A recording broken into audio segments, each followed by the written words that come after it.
Boa tarde a todos. Agradeço a presença, agradeço em especial a presença das autoridades aqui, agradeço a presença dos nossos visitantes internacionais, agradeço a presença de todos os colegas e agradeço também os expositores, debatedores desta mesa por terem aceitado o convite de discutir esse tema que acaba passando batido na maior parte do dia a dia, mas que é de extrema relevância para o funcionamento rígido e a contento dos institutos de acordo no âmbito do CAD. A gente vê, nos últimos anos, com a adoção maior, difusão da adoção dos instrumentos de colaboração no âmbito penal, e a gente observa que o CAD vem desde 2001, fruto do esforço de muitas gestões da SDE, do próprio CAD, da Superintendência Geral, construindo um desenho institucional que permite que, até o momento, os acordos funcionem de maneira satisfatória. E quando eu me refiro a acordos, eu me refiro tanto ao acordo de leniência quanto aos termos de compromisso de cessação de prática. E nesse contexto é que o CAD tem uma experiência muito rica, mas que ainda tem também alguns pontos de ajuste e melhoria a serem feitos no que diz respeito exatamente à avaliação daquilo que é aceito ou não como colaboração.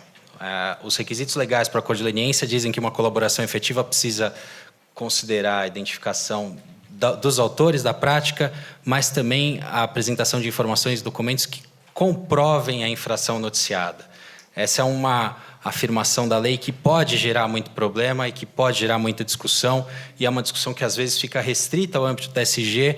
Essas discussões chegam ao tribunal só ao final do caso, quando da homologação do acordo de leniência. Então tem muito aí a ser debatido e discutido em relação a esse tema, especialmente porque até o próprio título do nosso painel aqui, a discricionariedade nos acordos, ele poderia ser criticado, né? A gente está tratando aqui de discricionariedade, a gente está tratando aqui de convencimento da autoridade. São esses pontos que a gente pretende abordar. Vou fazer um aviso aqui, atendendo ao requisito da comissão organizadora. Obviamente, embora estejamos muito felizes com a participação dos nossos palestrantes internacionais e colegas do exterior, tudo aqui vai ser feito em português e com a tradução simultânea para os nossos colegas estrangeiros. E um aviso, também abriremos para as perguntas ao final das exposições, mas um aviso importante a ser feito: a gente não está aqui para discutir casos concretos, estamos aqui para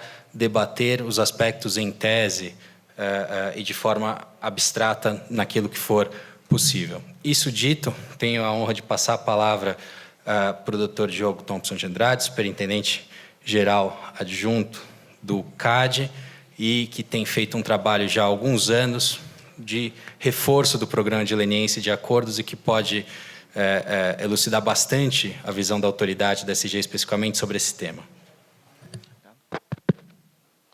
Bom, boa tarde a todos. Eu queria primeiro agradecer a direção do IBRAC pelo convite, por permitir que a gente possa discutir um pouco um tema que é limítrofe e que tem muito a ver com o momento atual do nosso país. Enfim, o Brasil, de algum tempo para cá, não só no CAD, mas acho que também no âmbito do direito penal, e acho que os outros palestrantes vão poder falar um pouco mais sobre isso, tem adotado modelos de solução negociada para determinados tipos de conflito. São soluções que se mostram efetivas, a experiência internacional se mostra efetiva, mas é claro que ela, por ser algo relativamente novo no direito brasileiro, é algo que está ainda em construção. E essa construção, e isso é algo que eu sempre digo, a experiência do CAD demonstra que tem que ser uma construção conjunta. Então, o CAD não vai acertar sempre, e o CAD vai aprender com o diálogo que é feito na sociedade. Afinal, embora o TACAP, digamos assim, esteja na mão do CAD, o nome é acordo e termo de cessação, ele pressupõe algum tipo de transigência. E essa transigência ela é construída ao longo do tempo, claro, com base na lei e naquilo que o CAD consegue objetivar, mas ela não deixa de ter um grau de subjetividade ou um grau de poder de decisão que é baseado na livre convicção do julgador. O CAD é um órgão administrativo enfim, acho que sempre também os acordos do CAD poderiam ser eventualmente questionados numa instância judiciária. Então, como eu disse, o CAD não vai acertar sempre, mas o que a gente tem feito e o que eu vou falar aqui, conforme a gente combinou na nossa dinâmica, é passar um pouco pelo que a lei diz e da onde a gente pode inferir que existe alguma discricionariedade do CAD e onde estariam os pontos de contato. Antes de entrar na palestra em si, eu queria, coincidentemente, o IBRAC coincide com o fim do período de interinidade minha no CAD, na Superintendência Geral. Eu queria agradecer o apoio que eu tive do IBRAC, da OAB e também da alta direção do CAD, na pessoa do presidente Alexandre Barreto, e principalmente o apoio da minha equipe, que tornou tudo mais fácil. Foi um período desafiador, um período de manter um equilíbrio diante de uma certa incerteza, e eu acho que a gente conseguiu. Enfim, vocês são melhores que eu para avaliar isso, mas eu queria aproveitar que a gente tem 50 servidores do CAD, como o Márcio colocou aqui, para também fazer esse elogio em público à minha equipe, que é uma equipe que dá muito prazer de trabalhar e que eu tenho muita honra de servir ao lado. Então, vamos entrar no nosso assunto. Aqui. Bom, eu vou falar um pouco do programa de leniência do CAD e aí apontar aonde eu acho que existe alguma discricionariedade, que, na verdade, eu prefiro tratar como um espaço de convicção, né? Um espaço de decisão do CAD com base na análise dos autos.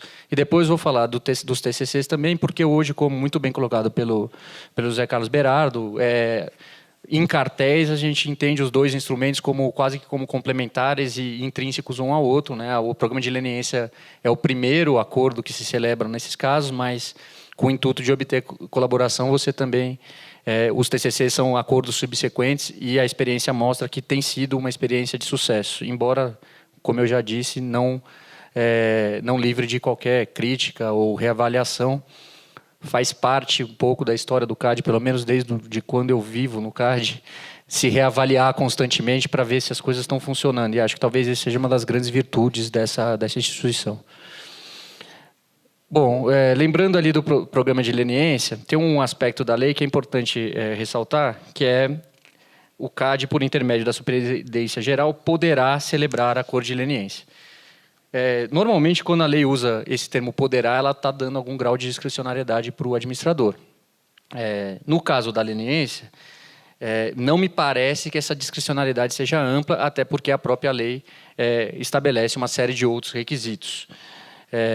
A única coisa que a gente tem que pensar, eu acho, uma coisa que a gente tem que pensar primeiro, é que a leniência ela é um acordo voltado a alguns benefícios, que não são benefícios só à administração ou só para a empresa que está propondo o acordo. É um benefício de política concorrencial. Só lembrando o CAD, talvez, e aí talvez uma diferenciação com o direito penal. O CAD é uma autoridade que tem uma função dupla, ele tem uma função repressiva e uma função preventiva, e tem uma função de promover a concorrência. Então, isso também é algo que eu sempre digo, quem já me escutou já deve ter escutado várias vezes eu falar isso. No fundo, o que a gente quer, no fim do dia, é promover a concorrência. Então, a atividade repressiva por si só, ela não faz muito sentido, parece enxugar gelo. Então, o programa de leniência é uma dessas saídas que o CAD, que a legislação permite, que o CAD e as empresas se valham, né, que eles se valham dessa saída para conseguir, ao mesmo tempo, tocar a sua vida numa política de compliance com a lei de concorrência e o CAD obter benefícios para investigar novos investigados, né, para ir atrás daqueles que eventualmente cometeram uma conduta e não estão querendo cumprir ou agir conforme a lei. Então, esse é um ponto importante. E o TCC hoje ele tem mais ou menos a mesma característica, né? Ele é um instrumento importante de prova para o CAD, mas ao mesmo tempo ele é sim uma porta de saída. Quando houve a reformulação do TCC, da política de TCC para cartel, o que se pensava, na verdade o que se verificava é que havia um acordo de leniência e depois não haviam TCCs até o final do processo. E tinha alguma coisa estranha nisso, porque as empresas tinham interesse, mas talvez não tivessem os incentivos, e foi isso que a gente tentou trabalhar. Uma parte desse incentivo tem a ver com limitar um pouco o que se chama de discricionariedade, e é o que se buscou fazer, tanto no programa de leniência como no programa de TCC. Bom, só lembrando aqui os requisitos para a leniência, né? A leniência é assinada com o primeiro tem que confessar, ele tem que cessar a conduta e tem que cooperar plenamente com as autoridades. E aí, talvez, é onde entre um pouco da discricionariedade. O que seria essa cooperação plena? A cooperação entendida como plena por parte do CAD, quando o resultado dela permite a identificação dos outros agentes e permite provas substanciais da conduta que me permitam processar aqueles agentes. O que a gente costuma ter como parâmetro interno é a ideia de que, no mínimo, eu tenho que ter a habilidade, após uma leniência, de fazer novas diligências que vão me levar fatalmente à abertura de um processo administrativo. Eu tenho que ter alguma razoável certeza sobre aquilo é uma conduta que, de fato, vai virar um processo administrativo. E talvez aí, sim, entre uma parte um pouco de decisão, né, de convicção do CAD, porque existem situações um pouco sui generis, em que se não consegue, num acordo de leniência, provar os efeitos, por exemplo, de uma conduta internacional no Brasil. Mas eu tenho a prova da conduta, então eu devo assinar esse acordo ou não? São algumas dúvidas que surgem. Uma outra que tem surgido bastante tem a ver com a ideia de você estar lidando com vários casos que aparentemente poderiam ser tratados em conjunto, mas estão sendo tratados em separados. E o grau de prova de cada um desses casos é totalmente diferente mesmo, porque você não... a assimetria de informação de quem traz a leniência do CAD para quem traz a leniência é muito grande. Então, eles que sabem da conduta, né? Então, é um pouco aí, nesse ponto da cooperação, que é o ponto que a gente chama de segunda fase, né, da negociação do acordo de leniência, é onde talvez exista a maior discussão e talvez as nossas maiores dificuldades. Dito isso, fica aqui o registro do brilhante trabalho que tem sido feito pela nossa chefia de gabinete, tentando aprofundar os estudos de todas essas novas questões que vão surgindo. É quase que diário surgiu uma dúvida que a gente nunca tinha visto antes, e a Amanda bater lá na minha sala e falar, e aí, o que a gente faz? E a gente tem procurado se valer das melhores práticas internacionais, estudar um pouco a matéria mais a fundo, até com uma visão um pouco mais afastada do caso concreto, para tentar chegar em um mínimo de parametrização, justamente para tentar evitar essa existência de uma discricionariedade ampla, ou a alegação dessa discricionariedade ampla. Só lembrando também que existe um ponto importante da negociação da leniência, que é a abrangência criminal disso. Então, muitas vezes, nós, e ultimamente isso tem se tornado mais frequente, nós precisamos nos coordenar com os órgãos de persecução criminal, porque, enfim, a lei determina que, para cartel, a partir do momento que é assinado o acordo de leniência no CAD, ele tem a suspensão da ação penal referente a esse crime. Então, se não houver uma coordenação, e uma coordenação aí eu falo de entendimento sobre aquilo que está sendo entregue, fica bastante difícil essa cooperação e pode gerar algum tipo de desincentivo futuro se, por exemplo, o Ministério Público ou o órgão de persecução criminal ou até administrativo mesmo, nos casos, por exemplo, da CGU e do TCU, não concordarem com o CAD e resolverem processar. Você diminui os benefícios. Então, quando a gente pensa nessa cooperação plena, a gente também está pensando, junto com o órgão de persecução criminal, naquilo que é a melhor solução para o caso. Vou passar aqui rápido. Talvez o grande dilema na leniência com relação a essa questão de limite de discricionariedade é também, como já foi colocado aqui, o fato de que o controle é a posteriori, né? A decisão de assinar uma leniência, ela é única e exclusiva do superintendente-geral. É claro que o CAD pode, ao final do processo, dizer que o superintendente-geral errou, mas ela tem que ser tomada num momento que é muito prematuro. E o que pode acontecer é um descompasso entre o entendimento do tribunal e o entendimento do superintendente-geral. Isso poderia acontecer em tese. O que se buscou, o que se tem buscado fazer, e talvez o Giovano possa dar um relato mais aprofundado sobre isso, é de levar, em tese, as discussões para o tribunal antecipadamente. E isso já foi feito com diversas coisas. Por exemplo, que tipo de prova é suficiente para eu incluir indivíduos no polo passivo de um caso. Por exemplo, quais são os parâmetros para eu considerar que um cartel internacional teve efeito no Brasil. Todas essas discussões foram feitas com base na nossa experiência, de negociação de acordo e com base naquilo que o tribunal já vinha decidindo, e de uns anos para cá a gente tem um parâmetro muito melhor, porque o tribunal passou a decidir mais casos que envolviam acordo de leniência. Então, hoje a gente tem um sinal claro que a gente procura também seguir ali naquela decisão inicial de assinar um acordo de leniência. E outras coisas que a gente procura se valer são das boas práticas internacionais. Então, assim, a ICN tem diversos documentos em que se reportam as atuações das diversas autoridades e o que eles usam de parâmetros para resolver problemas que muitas vezes, ou na maior parte das vezes, são bastante comuns, além dos fóruns específicos onde se discute isso mais profundamente. E tudo isso para deixar ainda mais, talvez, um espaço ainda menor para subjetividade ou discricionariedade, nós procuramos consolidar num guia, que é um guia voltado para as partes, né? Não é um guia de uma atuação interna, é um guia para quem quer propor a leniência, para quem quer procurar o CAD para entrar no programa de leniência, para que ele saiba exatamente o que vai ser exigido dele, ou pelo menos que ele saiba com razoável certeza o que vai ser exigido dele. Um dos temas que tem sido citado, e é por isso que eu coloquei esse slide da leniência plus aqui, porque de um tempo para cá a gente considera que o benefício da leniência plus, só lembrando, leniência plus é aquela que o proponente não tem o marker para o primeiro caso, mas tem um novo marker para um segundo cartel. Esse benefício pode ser casado com o TCC desde que ele colabore nos dois casos, né, no primeiro cartel e no segundo cartel. Isso pode levar a algum tipo de discussão no seguinte sentido: existe um certo incentivo para as partes em fatiar condutas em condutas menores para conseguir mais benefícios de leniência plus.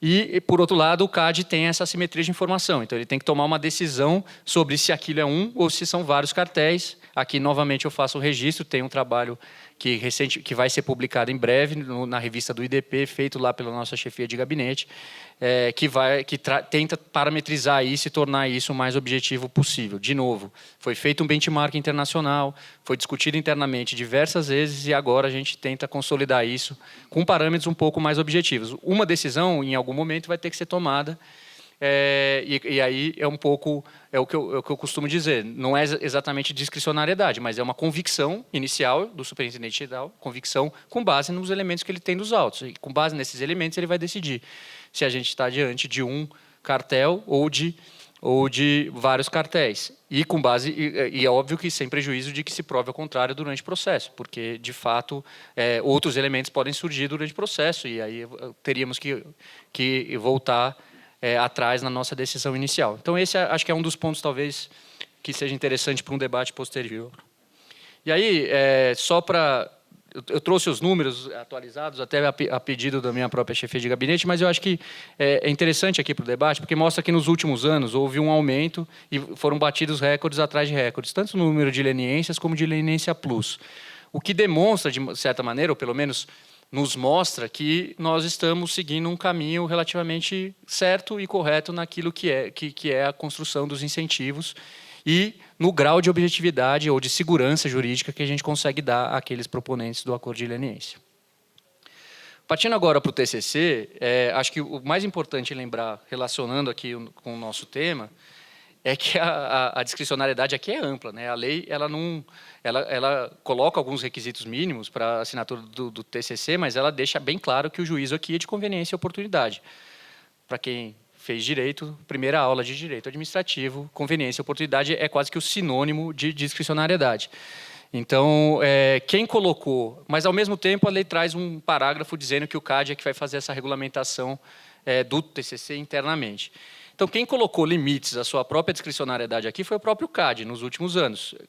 De novo, olhando para aquilo que eram as melhores práticas internacionais e para aquilo que geraria mais incentivo à utilização desse elemento, que hoje, como eu disse, é um elemento importante para a investigação e também um elemento importante para as empresas que querem, enfim, tocar a sua vida, né? Encerrar o seu caso e sair numa resolução de compliance. Enfim, só lembrando... o TCC ele tem algumas características. Ele pode ser negociado pela SG ou tribunal.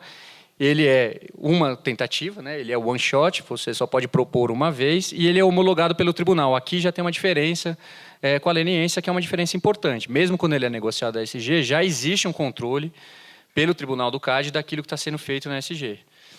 E em cartel a gente procura deixar a negociação confidencial, enfim, porque como ele tem a característica parecida com a da leniência, uma exposição prematura pode sempre ser prejudicial àquele que está colaborando, se comparado com aquele que não colabora, né? Bom, lembrando, os requisitos são parecidos, reconhecer a conduta, colaborar plenamente com as investigações e, no caso de cartel, o pagamento de uma contribuição pecuniária, que nada mais é do que uma antecipação da multa. Também aqui, o aspecto criminal, embora não esteja previsto, ele tem sido desenvolvido ao longo dos tempos por conta da relação histórica estabelecida entre o CAD e o Ministério Público. Também aqui, como eu disse, nós procuramos impor limites à nossa discricionariedade e objetivar o máximo possível, e isso está hoje consubstanciado num guia, que é um guia disponível a todos, também um guia para aqueles que desejam vir procurar o CAD para fazer TCC. E esse guia ele chega a um ponto que, por exemplo, o guia de leniência não chega, que é de uma tabela que pontua exatamente a colaboração com base em alguns requisitos gerais, basicamente tem a ver com a amplitude da colaboração e com o momento processual da colaboração. É claro que aqui existe, sim, um espaço maior de discricionariedade, mas, como eu disse, o TCC tem um pouco diferente, porque a própria lei diz que é a juízo de conveniência e oportunidade, ou seja, é algo discricionário do CAD. O que a gente tentou fazer foi criar incentivos para que seja o mais previsível possível, né? Não vou entrar aqui em cada um desses requisitos da colaboração, mas como eu disse, ele tem a ver com a amplitude e a utilidade daqueles documentos ou daquelas informações que são trazidas ao CAD e também uma relação com o momento processual da colaboração. Quanto mais para frente no processo, eu preciso provavelmente de menos evidências, de menos documentos, de menos informações. Enfim, a colaboração se torna um pouco menos relevante para que eu possa seguir com as investigações. E a importância aqui da questão de objetivar a colaboração é porque foi criado também pelo CAD via resolução um desconto, uma faixa de desconto objetiva, né, de quanto você vai conseguir conforme a sua ordem de chegada, né, a sua ordem de propositura e conforme o seu grau de colaboração. Então, sim, talvez o tema mais relevante da discussão de uma negociação de TCC, mas justamente por isso, porque ele vai também impactar na multa que é paga pelas empresas. Enfim, acho que para uma primeira intervenção é isso, e eu fico aqui à disposição para os debates, que eu tenho certeza que vão vir várias perguntas difíceis. Agradeço, doutor Diogo.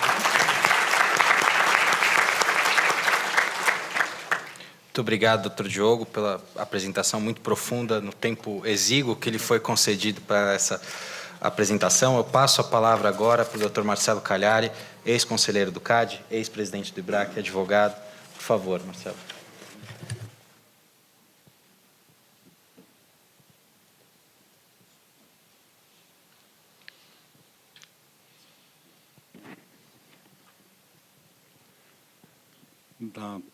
Pessoa do Zé Carlos, eu queria agradecer o convite feito pelo IBRAC.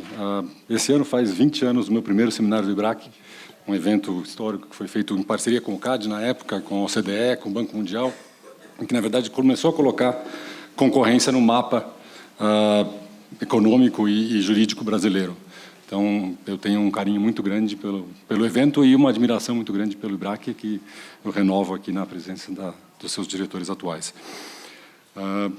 Eu vou retomar um ponto do Diogo, na verdade vai ser um mote geral da minha apresentação inicial, que é essa questão da necessidade de evolução do programa. De você ter um programa que seja capaz de aprender, de aperfeiçoar, de melhorar, de reconhecer seus próprios erros. Acho que o CAD é um exemplo disso.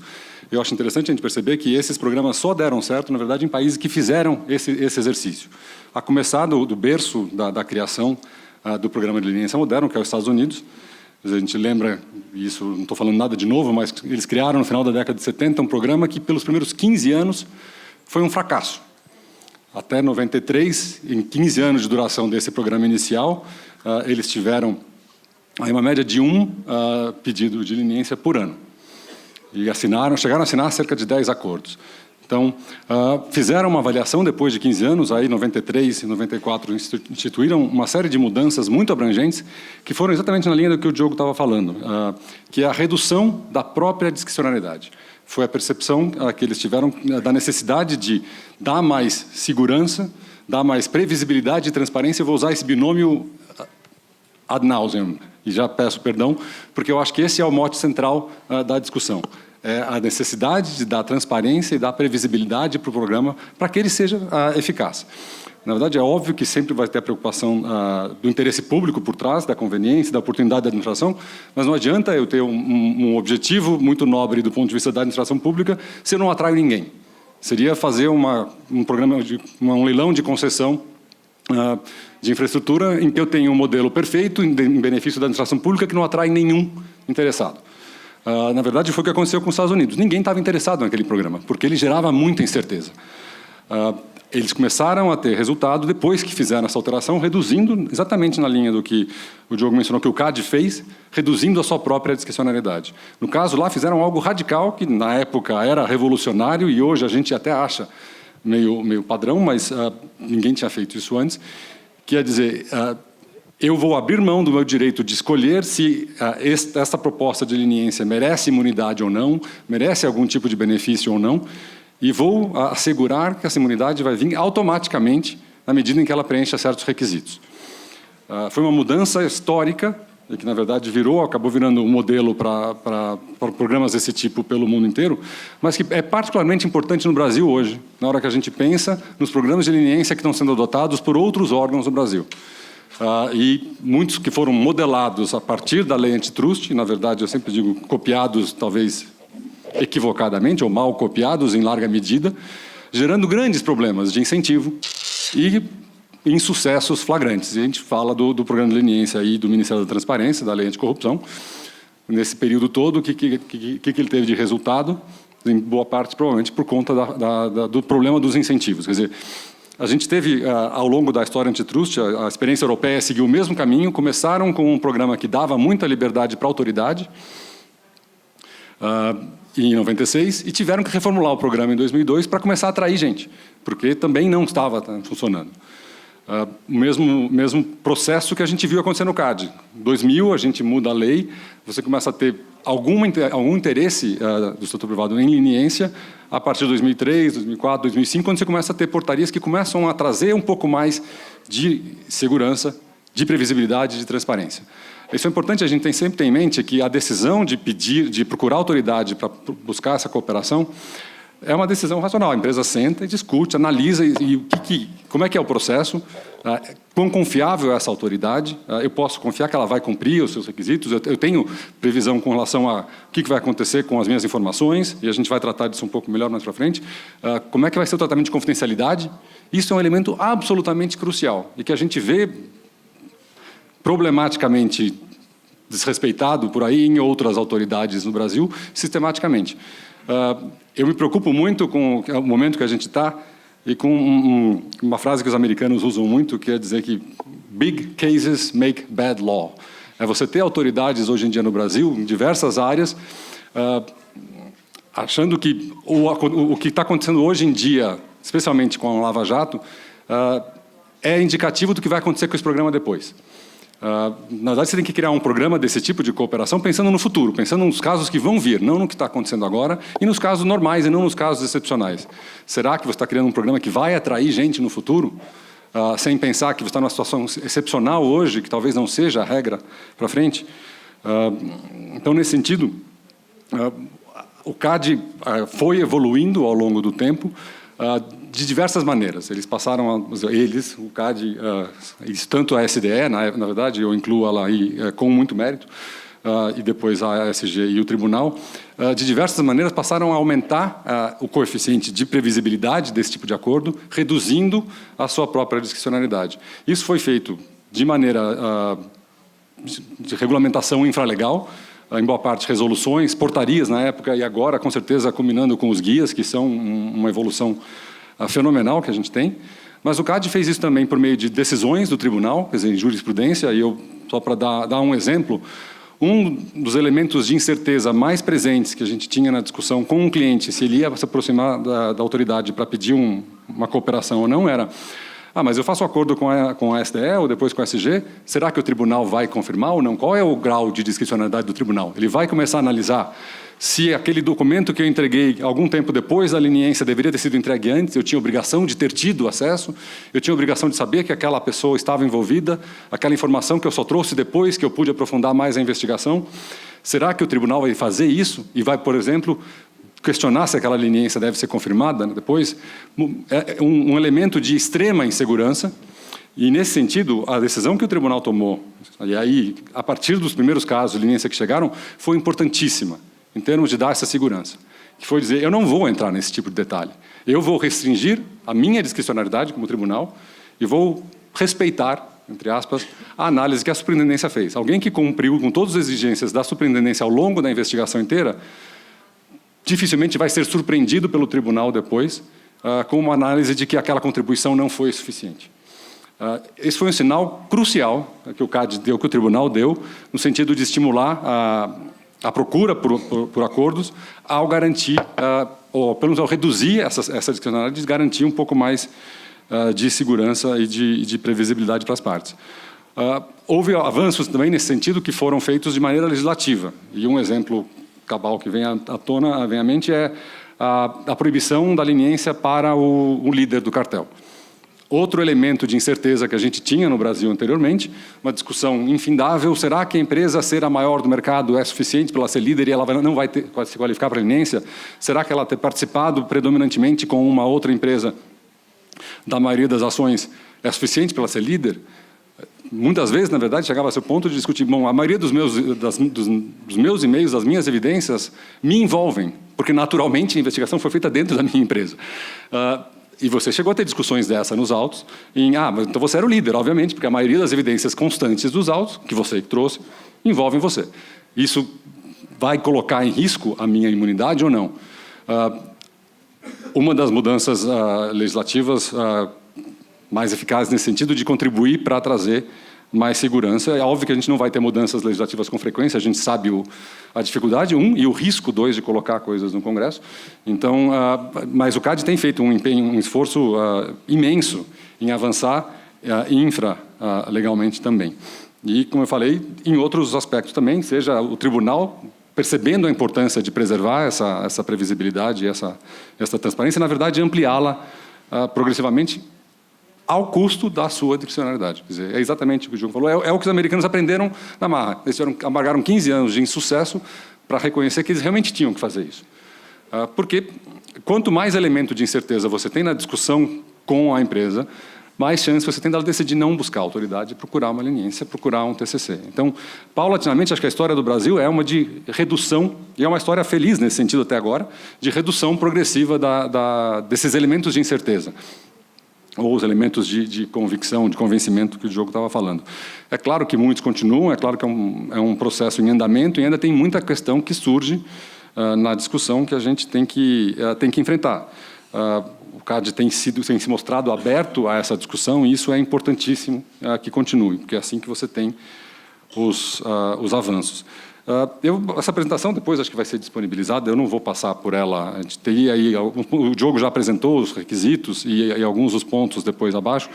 Eu vou, na verdade, entrar mais nessa discussão que eu acho que é interessante, que é o momento inicial de decisão de procurar autoridade ou não, e quais são as dúvidas que surgem e quais são os elementos hoje ainda presentes que geram essa insegurança que talvez seja um desincentivo para procurar, que ainda desafiam o CAD que exigem algum tipo de tratamento. Quer dizer, essa questão que eu coloquei, o primeiro ponto é essa autoridade, ela é confiável, ela respeita as suas próprias regras, ela diz que ela vai proteger meus documentos, ela vai compartilhar meu documento com alguma outra autoridade sem eu saber. É uma preocupação imensa, tanto internamente no Brasil, quanto externamente com outras autoridades. O CAD tem deixado claro que não vai fazer isso, e em alguns casos até de maneira muito decisiva, postou-se do lado do leniente em relação até a outras autoridades reguladoras no Brasil, o que é algo muito importante para dar essa segurança para as partes de que, se surgir um problema, e problemas vão surgir, você vai ter também o CAD do seu lado na tentativa de proteger esses documentos. Confidencialidade eu volto a falar, porque é um ponto muito relevante hoje em dia, que é até que ponto a informação que você dá vai ser divulgada, seja a identidade meramente do leniente, seja o próprio histórico da conduta. E a gente vê isso acontecer em outras esferas. é difícil ressaltar exageradamente, quer dizer, a importância que é você poder assegurar para o seu cliente que as informações vão ser mantidas confidencialmente. E nesse sentido, acho que o CAD também passou uma mensagem clara ao passar a orientação dentro do guia de que não vai haver divulgação nenhuma sem a aprovação do liniente. A gente tem uma questão aí que é curiosa, e isso vale tanto para o compartilhamento com outras agências quanto para essa divulgação, é até que ponto você pode ter uma pressão muito grande. Isso a gente vê acontecer na Lava Jato fora da esfera concorrencial, e até em algumas coisas na esfera concorrencial, como o Ministério Público, a pressão pela decisão de disponibilizar o acesso. Na verdade, a gente tem uma discussão hoje em dia internacionalmente se eu dar o waiver para a autoridade para ela compartilhar e discutir informações com outras autoridades, é uma obrigação ou não, ou é um direito. Tem autoridades que consideram quase como um dever de cooperação. Se você não me dá um waiver para eu conversar com uma outra autoridade, eu posso considerar que você está violando o seu dever de cooperação. Eu acho um caminho muito perigoso de seguir, não é o que o CAD tem feito. Acho que é importante que o CAD continue nessa linha, é um direito da parte, e essa insegurança seria algo que teria um peso muito grande na decisão. Da mesma forma, a pressão para liberar a divulgação de documentos no começo do caso. Isso a gente vê acontecendo novamente, como eu falei, com relação à Lava Jato, em algumas instâncias, é uma preocupação muito grande. Novamente, é importante o CAD reafirmar de que é uma decisão da parte, que vai ser tomada de maneira livre e por qualquer convicção que seja naquele momento, mas não por uma pressão da autoridade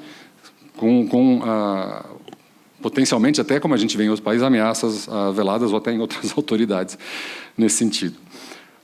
Uma questão interessante, que talvez seja uma exceção a essa necessidade de um rigor e de uma previsibilidade cada vez maior, é a questão de prazo. Isso é algo que aparece muito na discussão com o cliente também.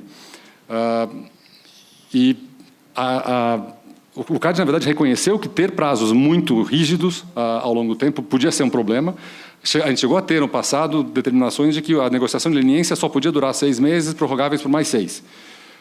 E a prática mostrou que isso não era razoável para todos os casos. Os casos são muito diferentes e você tentar se aferrar a prazos muito fixos que valham para casos muito diferentes pode ser, sim, um problema.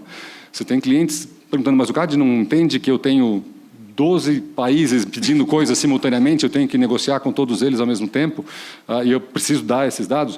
Quer dizer, essa flexibilidade no tratamento disso, talvez até nesse sentido, para a gente discutir se isso é contrário à ideia de dar mais previsibilidade ou não, mas pelo menos é a previsibilidade de que o CAD vai lidar com cada situação concreta de maneira adequada e com aí o reconhecimento das diferenças de um caso que exige uma investigação monumental, multijurisdicional, e de um caso mais simples que não precisa disso.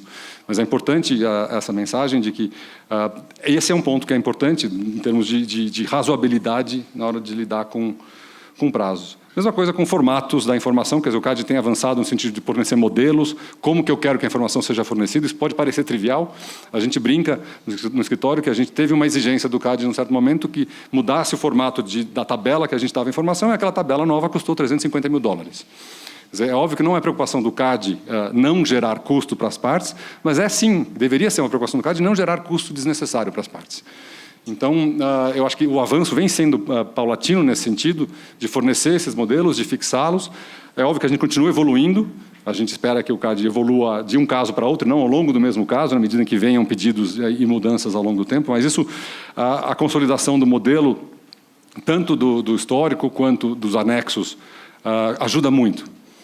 E acho que é uma preocupação constante do CAD dar essa segurança para as partes de que é assim que eu vou querer essa informação, porque isso também interfere nessa decisão inicial. Eu tenho pouco tempo, eu vou rapidamente tocar no ponto, depois a gente pode discutir mais, que o Diogo tocou, que é a questão do que é informação e documentos suficientes para me dar a leniência. Quanto custa uma leniência? Quanto custa a imunidade? É óbvio que tem que ser algo caro, é um valor muito grande que a autoridade está dando para a parte. Agora, o termo da lei, como o Diogo colocou, é algo muito preocupante. Ele fala que informações e documentos que comprovem a infração. É razoável você esperar que você tem que comprovar a infração no primeiro momento? Quer dizer, não é assim que o CAD vê, mas definir de maneira mais clara quais são esses critérios é algo que seria relevante. A gente tem casos cada vez mais frequentes do CAD recusando leniências. Você vai ter razões diferentes para essas recusas, mas quanto mais as partes souberem ex ante o que elas têm que saber, melhor para o CAD, inclusive, que não entra em negociações muitas vezes prolongadas, que podem resultar infrutíferas, e também para as partes, em termos de saber o que elas podem trazer ou não. Um parênteses interessante só é a dificuldade, o desafio de lidar com partes que têm envolvimentos diferentes, no caso. Você pode ter uma parte que teve um envolvimento marginal, pequeno, e que, portanto, vai ter muito pouco documento, e ela chega para o CAD, aquilo pode não ser suficiente para conseguir uma leniência, mas uma outra parte mais central no cartel, que ajudou a organizar, que participou de todas as reuniões, todas as discussões e tem todas as evidências, pode fazer jus a isso. E a gente já ouviu essa pergunta de clientes falando, bom, mas então é um sistema que privilegia quem participou muito no cartel e pune quem participou pouco no cartel, porque você vai ter menos chance de conseguir o benefício. É um desafio, porque é óbvio que para o CAD, como eu citei antes, faz sentido exigir bastante da parte, mas qual é o grau de exigência é algo que o CAD tem que dosar de maneira cuidadosa. Hoje em dia, o CAD é visto como uma das autoridades mais exigentes em termos da quantidade de informação que você tem que dar para a leniência. Isso é bom, por um lado, porque fornece casos robustos, e isso foi uma evolução ao longo do tempo, e a gente vê leniências passadas muito diferentes das atuais. Ao mesmo tempo, ela gera um custo para o CAD e gera um custo para as partes. Quer dizer, achar esse ponto ótimo não é fácil, e, na verdade, não sei se existe um para todos os casos. Quer dizer, você vai ter essa discussão, mas é uma preocupação que o CAD tem que ter, na verdade, a gente sabe que ele tem com frequência. Isso, o ponto que o Diogo mencionou da definição de um caso, é um caso só, são múltiplos casos, o caso internacional é ligado com o Brasil. A gente tem um exemplo cabal do caso da investigação do metrô, que o CAD tratou como uma prática só e que o Ministério Público tratou como múltiplas práticas, cada licitação como uma separada. Quer dizer, isso gera situações diferentes em relação a quem tem direito à leniência ou não. E eu entendo a angústia do CAD na hora de lidar com esse ponto, porque é desesperadora a sensação de ter, eu vou dar uma leniência aqui, dou uma leniência lá e depois descubro que os dois casos são ligados. E eu tenho duas leniências para lidar quando eu não poderia fazer isso. Então, a preocupação é justificada, o cuidado em lidar com isso, mas continua sendo um desafio de ter critérios para lidar com, seja um cartel internacional que pode não ter ou ter um vínculo muito tênue com o brasileiro, ou várias práticas, especialmente em casos de cartel de licitação, porque isso vai ter muito. São licitações separadas que têm que ser lidadas com isso. Eu vou tocar muito brevemente nessa questão final, que é da contribuição. A gente discute, e pode discutir muito, e faz sentido discutir a alíquota da multa, o percentual do desconto, mas, no final das contas, muitas vezes o que faz mais diferença na definição do valor é a definição da base de cálculo. Qual vai ser a base? Vai ser o mercado relevante? Vai ser o ramo de atividade? Infelizmente, a gente lida com uma lei muito ruim nesse sentido, usa uma expressão infeliz, que o CAD depois tem que, de algum jeito, interpretar, que é ramo de atividade. A resolução inicial que o CAD fez, tentando dar previsibilidade para isso, também se mostrou problemática, no mínimo, e o próprio CAD criou flexibilidade nessa resolução e, na verdade, tem corriqueiramente aplicado a exceção e não a regra. O que é muito bom, porque a regra, na verdade, está prevista lá, seria, em muitos casos, completamente desarrazoada e completamente desproporcional. Mas esse continua sendo um desafio de ter um pouco mais de previsibilidade, ter consistência, coerência. Faz sentido você ter bases diferentes no mesmo caso, para empresas diferentes, porque a base seria desproporcional e a outra não. Quer dizer, são questões para a gente levantar. Eu tendo a achar que coerência dentro do mesmo caso seria fundamental para a previsibilidade, mas é uma discussão que o CAD continua enfrentando. Na verdade, para concluir, dentro do meu prazo, é só assim, permanecem ainda muitos elementos de incerteza que eu acho que o CAD tem a obrigação de enfrentar paulatinamente. Mas a gente tem um histórico de imenso avanço nesse sentido, e a nossa expectativa é que continue avançando nessa direção de sempre buscar previsibilidade e transparência. Obrigado.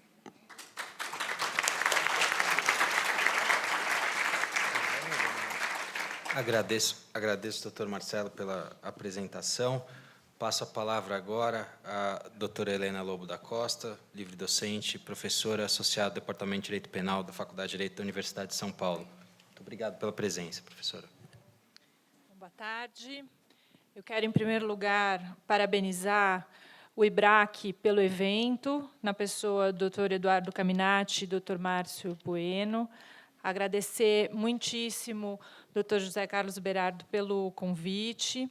Cumprimentar meus colegas de mesa, Dr. Diogo Thompson, Dr. Marcelo Cagliari, Dr. Giovano de Araújo, e dizer que eu, como uma penalista, estou aqui muito mais para aprender do que para trazer qualquer teoria revolucionária. Até porque, como a gente vai ver um pouco da estruturação da colaboração no direito penal, os penalistas efetivamente têm muita coisa a aprender com essa experiência que o CAD construiu ao longo dos últimos anos. Não que o Instituto da Colaboração Premiada seja uma grande novidade no direito penal. Ele ganhou espaço na mídia mais recentemente, mas é algo que já existe no nosso Código Penal desde 1990, mas a gente teve um desenvolvimento muito tênue, especialmente do procedimento de negociação da colaboração, e, na verdade, agora, no momento em que a gente mais precisaria ter uma estrutura normativa sólida que desse segurança, a gente não tem, e a gente está vendo as consequências dessa deficiência. Então, de uma forma muito breve, eu quero comentar sobre o atual panorama legislativo da colaboração premiada no processo penal brasileiro, falar um pouco da confissão no processo penal, porque quando a colaboração não dá certo ou não é aceito, o que sobra é a confissão, e a confissão tem algum tipo de consequência, embora muito tênue. Falar sobre os efeitos da leniência feita com o CAD, né, no âmbito econômico no processo penal, e os efeitos do TCC no processo penal, que eu acho que hoje é o instituto que mais tem gerado dificuldades e controvérsias nessa inter-relação entre os dois sistemas. Só fazer um breve disclaimer, a ideia aqui é discutir questões muito pragmáticas. Existiriam pontos muito relevantes de política criminal, de política sancionadora, que deveriam ser discutidos, mas, por uma questão de tempo, acho que a gente precisa focar, e o foco, então, vai ser na discussão de questões mais dogmáticas e pragmáticas mesmo. Bom, como é que está funcionando hoje a colaboração premiada no nosso processo penal? A gente tem um histórico relevante. Esse instituto entra no nosso direito penal lá em 1990, com a Lei dos Crimes Hediondos. Ela promove uma alteração no Código Penal, especificamente no crime de extorsão mediante sequestro, tentando dar um incentivo para aquele coautor ou partícipe que ajudasse a revelar o local onde está a vítima sequestrada. Então, por se tratar de um benefício importante, o legislador penal entendeu que fazia sentido relativizar um pouco a ideia muito rígida, sempre no direito penal, de não transacionar. Isso ficou, durante muito tempo, praticamente sem uso. A gente teve outras legislações trazendo sempre hipóteses de redução de pena. Então, 1 a 2 terços era a medida que o legislador apontava. Então, a gente teve uma lei de organização Lei de Organização Criminal de 1995, que trouxe também essa possibilidade. Essa lei já está revogada.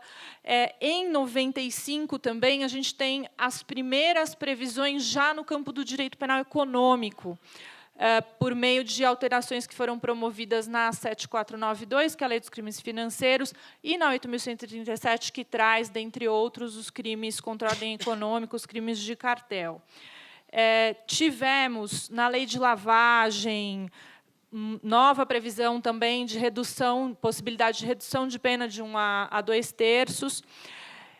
Uma lei específica, em 99, de proteção à testemunha, amplia a delação, a possibilidade de se fazer delação em qualquer tipo de crime. Obviamente, os crimes têm que ser cometidos em concurso de pessoas, né? Se o crime é praticado por uma pessoa só, é impossível pensar em delação.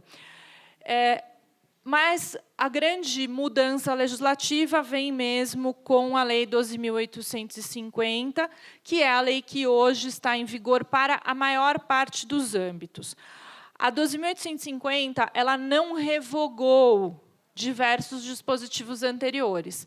Então, especificamente para o campo dos crimes de cartel, licitação, os crimes relacionados a ilícitos econômicos, o que a gente tem são as disposições da Lei 8.137/90, que vão ser aplicáveis para aquelas situações nas quais eu não tenho uma organização criminosa, e nas situações em que eu tenho as características que configuram uma associação criminosa, a gente vai ver rapidamente quais são, eu uso os dispositivos da 12.850. Alguns autores têm defendido que os dispositivos da 12.850 podem ser aplicados por analogia às outras áreas.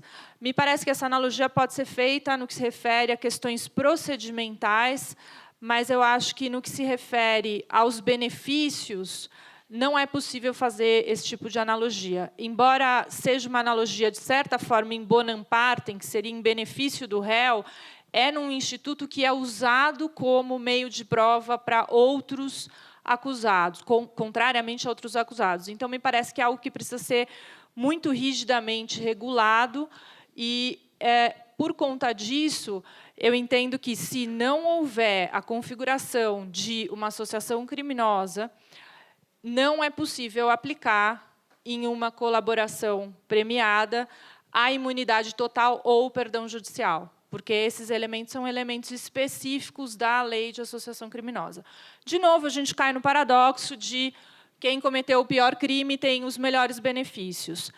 Esse é um paradoxo que tem muito a ver com essa discussão de política criminal. A gente tem toda uma tradição de pensamento jurídico romano-germânico, que tem como fundamento ideias de justiça, de proporcionalidade. Então, são questões que realmente chocam com a nossa forma de pensar.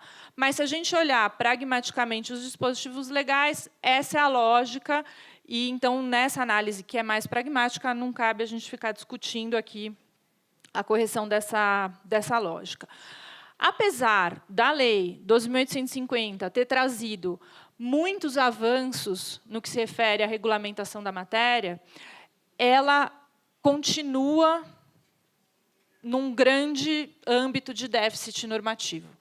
A gente não tem dispositivos fundamentais, especialmente no que se refere a um dos momentos que, a meu ver, é dos mais sensíveis, que é exatamente a negociação prévia, o início da negociação de um acordo. No campo penal, a gente não tem a ideia de um marker, não existe na lei a possibilidade de um termo de confidencialidade. Tem pessoas que pedem esse termo, alguns promotores, procuradores dão, outros não. Então, é uma situação de muita insegurança num momento de muita delicadeza. A colaboração premiada no direito penal, ela também pode ser aplicada em qualquer fase da investigação, durante a própria ação penal, e até mesmo depois do trânsito em julgado, quando a pessoa estiver já cumprindo a pena. Então, na fase de execução, eu posso ter a colaboração. Na fase da execução, os benefícios são menores, até porque, em geral, o que o colaborador fornece é reduzido também. Mas não só não é vedado por lei, como a lei expressamente prevê que isso pode ser feito a qualquer momento. Os requisitos que a lei estabelece, a 12.850, são requisitos de voluntariedade, de eficácia da colaboração, e algumas circunstâncias subjetivas e objetivas favoráveis. A lei não exige primariedade ou não reincidência para se assinar esse tipo de acordo, mas ela diz que a pessoa precisa apresentar requisitos subjetivos favoráveis, circunstâncias subjetivas favoráveis. Só que é lógico que a interpretação disso acaba dependendo muito do aplicador. A gente tem casos de bastante repercussão, conhecidos pelas notícias da imprensa, de pessoas que já estão na sua segunda delação de casos gravíssimos, né? Os doleiros Lúcio Funário e Alberto Youssef já tinham feito delações, né, no caso do Mensalão e do Banestado, 2 casos de muita repercussão, e fizeram agora na Lava Jato. Eu entendo que isso é um pouco complicado de se manter perante os requisitos que a lei estabelece, essa questão dos requisitos subjetivos, mas, obviamente, como a lei não foi objetiva nessa questão, isso vai ficar a cargo da interpretação do órgão com quem a colaboração é negociada. O que a gente tem visto, sobretudo no campo do Ministério Público Federal, que é uma instituição que já refletiu, já discutiu mais internamente sobre esse instituto, é a exigência de uma abertura completa de todos os ilícitos praticados como um requisito para conseguir a colaboração. Então, eles pedem um full disclosure de tudo o que tem acontecido. Então, não é possível fazer a colaboração só sobre certos crimes e deixar outros de fora. esse é um requisito que não está previsto na lei, mas que o Ministério Público tem estabelecido, eu não vou dizer como uma política institucional, porque não existe um documento que formalize, mas quem conversa com os procuradores, quem já sentou para negociar a colaboração, sabe que esse requisito é um requisito que foi estabelecido. Para além disso, obviamente, eu preciso ter uma situação de associação criminosa. E o que é uma associação criminosa? É uma associação de 4 ou mais pessoas, eu preciso ter uma estrutura ordenada, com hierarquia, ainda que informal, é óbvio, eu não preciso ter estatuto dessa associação, até porque ela é criminosa, mas eu preciso ter uma estruturação mínima, uma finalidade de obtenção de vantagem indevida por meio de prática de infrações penais cujas penas máximas sejam de pelo menos 4 anos. Ou seja, os crimes contra a ordem econômica se encaixam aqui nesse requisito das infrações. E eu preciso ter também um requisito de permanência e estabilidade que, embora não esteja explícito na lei, é um requisito que tradicionalmente se estabeleceu já desde o antigo crime de quadrilha ou bando na jurisprudência como característico dessas associações. Então, isso também tem sido apontado como algo necessário. Bom, diante de todos esses requisitos, pode-se, então, passar a se começar a negociar um acordo de colaboração. Como eu disse, a lei fala muito pouco sobre o procedimento, embora seja a primeira lei que fale algo sobre o procedimento, né? Ela vai dizer, em primeiro lugar, que o proponente precisa estar acompanhado de advogado em todos os atos. Diz também que o acordo de colaboração precisa ser firmado por escrito e estabelece lá no artigo 6º qual é o conteúdo mínimo desse acordo. Então, existem algumas cláusulas que o legislador exige que sejam discutidas. Mas, como eu disse, não tem nenhuma discussão sobre um pré-contrato, sobre o marker, sobre acordo de confidencialidade anterior a se assinar o contrato propriamente dito. Com relação aos benefícios, a lei vai prever 4 benefícios primordialmente.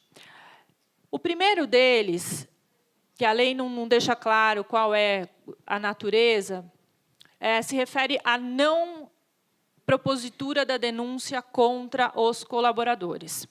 Então, existe uma discussão se isso é um perdão tácito ou se seria uma causa de extinção da punibilidade, mas a doutrina tem apontado que não é um caso de perdão, porque o perdão no direito penal é aplicado pelo juiz, e aqui seria algo feito pelo Ministério Público. O Ministério Público deixa de propor a ação penal contra a pessoa. Então, isso tem sido visto como uma causa de extinção da punibilidade. Então, quando o Ministério Público oferece a denúncia contra determinadas pessoas e não oferece com relação ao colaborador, cumprindo o acordo firmado, entende-se que houve um arquivamento tácito e que houve extinção da punibilidade, obviamente, após homologação desse acordo. Essa compreensão parece ser a compreensão tecnicamente mais correta, mas ela traz um problema prático, que a gente vai ver agora o Supremo Tribunal Federal discutir, que é o fato de que extinção da punibilidade faz coisa julgada material. Então, por exemplo, um outro caso típico de extinção da punibilidade é a morte do acusado. A gente já teve vários casos de certidão de óbito falsificada, que levou a uma extinção da punibilidade, e casos que chegaram até o Supremo, que aí, com base na teoria da existência, que se refere principalmente a fatos que tenham acontecido e que tenham sido falseados. Mas, quer dizer, não é um caminho fácil. Nesse caso da morte, do atestado falso de óbito, a gente tem vários precedentes no Supremo, então vocês imaginem a complexidade que esse tipo de discussão, que já tá na mão do tribunal, e a gente vai ver como que isso vai ser discutido com um caso que não é o caso ideal para se estabelecer um precedente, porque é um caso que gera muita paixão, é um caso que envolve uma série de questões, enfim.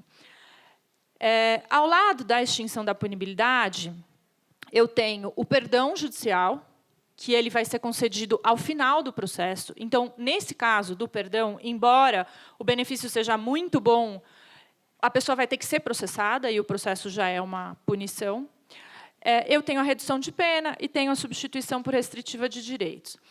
E o interessante é que, para conseguir esses benefícios, o colaborador precisa conseguir atingir alguns objetivos, algumas finalidades ali estabelecidas na lei, mas, para a extinção da punibilidade, ele precisa também ser o primeiro a delatar determinados fatos e não pode ser o líder da organização criminosa. E aí a gente tem um paralelo interessante sobre esse aprendizado que o CAD fez e que nós, penalistas, não aproveitamos, porque a gente está vendo agora um monte de discussão. Bom, quem que é o líder dessa organização criminosa? E está vendo que é muito difícil. Existem líderes intelectuais, existem líderes financeiros. Em situação de corrupção é muito difícil dizer quem lidera, se é o corruptor ativo ou passivo. Mas isso é um requisito que está na lei e a gente vai ter que lidar com ele de alguma forma, por enquanto. Tem uma discussão sobre se benefícios não previstos em lei podem ser admitidos. Então, sobretudo, benefícios de cunho processual ou mesmo patrimonial. Olha, eu libero uma parte do seu patrimônio, eu peço para a sua prisão ser relaxada. Em geral, isso tem sido admitido, desde que se estabeleçam situações que já tenham previsão, de alguma forma, no Código Penal ou no processo penal. A gente tem visto críticas muito rigorosas a regimes que não existem, porque nós temos regimes fechados, semiaberto, aberto, mas existem regimes de cumprimento que, para determinadas pessoas, não existem. Regime domiciliar, por exemplo, eu tenho uma situação de sursi etário, sursi por problemas de saúde e agora uma previsão para mulheres gestantes ou que tenham filhos de até 12 anos. Mas eu não posso estabelecer prisão domiciliar em outros casos pela legislação penal. Então, esse tipo de coisa eu acho que também vai gerar bastante discussão. Outro ponto importante é a execução do acordo, né? O colaborador precisa estar à disposição, precisa poder ser ouvido. O valor da palavra do colaborador, essa lei traz uma previsão de que ele presta compromisso, de que tem crime quando ele falsear a verdade, mas, ainda assim, a palavra dele continua sendo a palavra de um mero informante. Não tem o mesmo peso de uma palavra de testemunha, e a lei expressamente, até consolidando uma jurisprudência do STF, que já contava com alguns precedentes, diz que nenhuma sentença condenatória pode ser proferida só com base na palavra de um colaborador. E a gente já tem precedente do TRF4, no caso do João Vacari, no sentido de que, mesmo vários colaboradores contando a mesma história de forma harmônica, o que a gente chama de corroboração cruzada, não é suficiente para prolatar uma sentença condenatória. Então, enfim, são muitas as dificuldades. A gente tem, para piorar toda essa confusão, várias autoridades aplicando esse instituto. Então, são muitos ministérios públicos estaduais. No Ministério Público Federal, a gente tem um pouco mais de uniformidade, mas, ainda assim, há algumas divergências dentre as pessoas que aplicam. E, quando a colaboração premiada não for uma possibilidade, sobra só a confissão. E a confissão tem efeitos muito tênues. Ela vai reduzir 1/6 da pena, que é muito pouco quando a gente compara os dois institutos. Isso mostra a enorme diferença entre quem consegue fazer uma colaboração e como é importante tratar esse instituto com mais segurança e certeza. Com relação aos efeitos da leniência no processo penal, me parece que essa é uma questão que já está bem consolidada. A nova lei conseguiu incluir os crimes que ficavam de fora. Como eu disse, o que me parece mais complicado hoje são os efeitos do TCC no processo penal. Por quê? Porque a gente não tem previsão nenhuma de efeitos penais. Quem faz TCC obrigatoriamente tem que fazer colaboração premiada no âmbito criminal? Me parece que não, porque os ilícitos não são idênticos. Eu tenho várias situações que são ilícitos administrativos, mas que não configuram crimes de cartel. Agora, é claro que isso gera uma insegurança enorme para o proponente de um TCC, porque ele está confessando determinadas condutas que, no fim do dia, ele não sabe se um promotor ou se um procurador vão entender como tipificáveis ou não em crimes. Então, acho que essa é uma questão que precisa ser muito bem considerada quando se pensa na possibilidade de negociar um TCC, especialmente o histórico de conduta precisa ser redigido com muito cuidado, porque, muitas vezes, aquilo que, para o direito penal, tem um significado, pode não ter no âmbito econômico. E tentar tomar algumas precauções, como, por exemplo, não se aderir totalmente a um histórico ou de uma leniência ou de uma nota técnica, sem verificar se realmente cada pessoa física efetivamente pode aderir a todas aquelas condutas. Então, essa adesão em bloco pode ser muito prejudicial para a discussão criminal.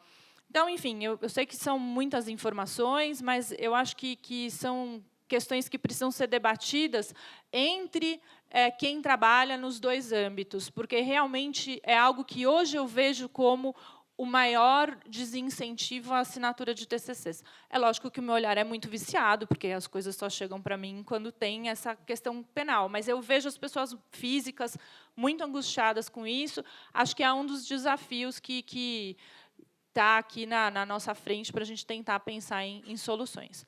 Muito obrigada.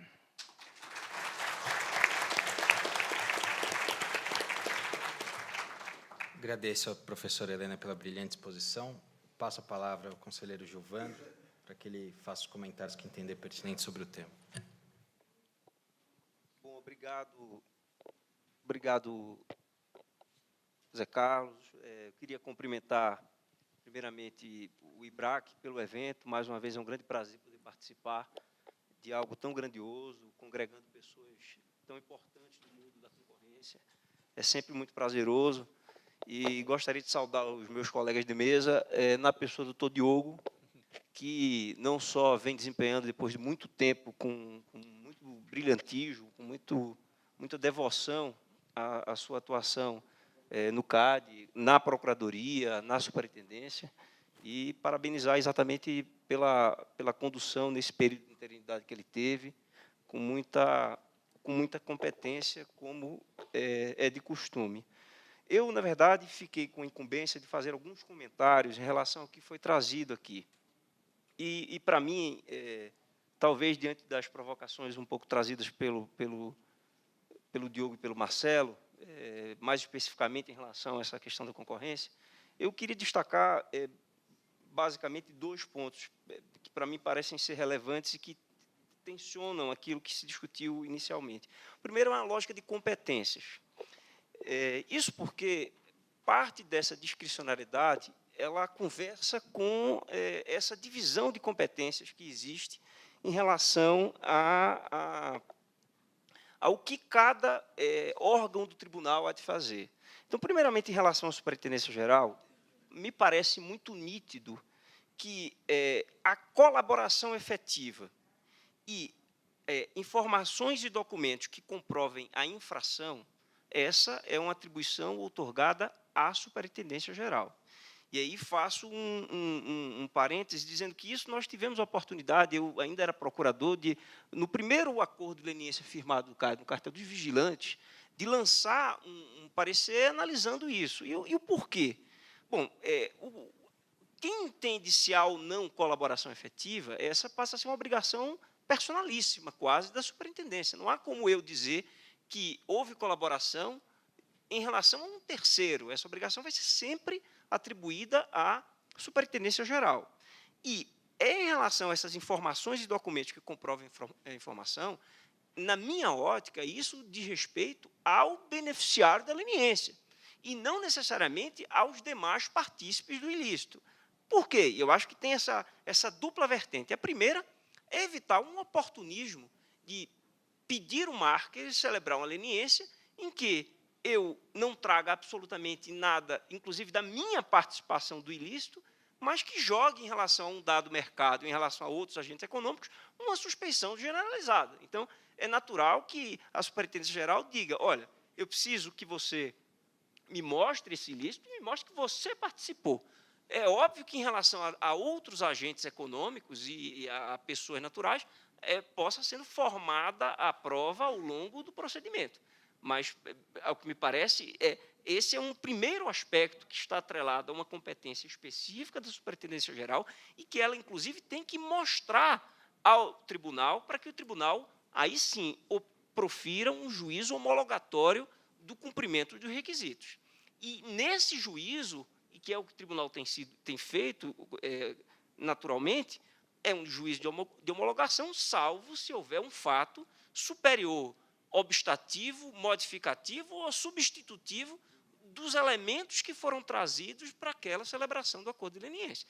Então, se há um fato superveniente em que mostra uma enganosidade, se há um documento que se descobre depois, em que se contrapõe absolutamente aquilo que foi trazido pelo beneficiário da leniência, aí o juízo homologatório ele deixa de existir, não porque não se considera a análise que foi feita pela Superintendência Geral efetiva, mas sim porque há algo que modifica a própria formação do convencimento da Superintendência Geral e que ela, eventualmente, não pode nem sequer ter tido oportunidade de se manifestar sobre isso, porque muitas vezes isso só chega ao conhecimento do CAD na deliberação no momento em que ele vai fazer a homologação da leniência, justamente após a instrução do processo, que, como a gente sabe, ela pode se dar também no tribunal. Então, esse é um primeiro ponto que, para mim, me parece muito relevante, muito importante.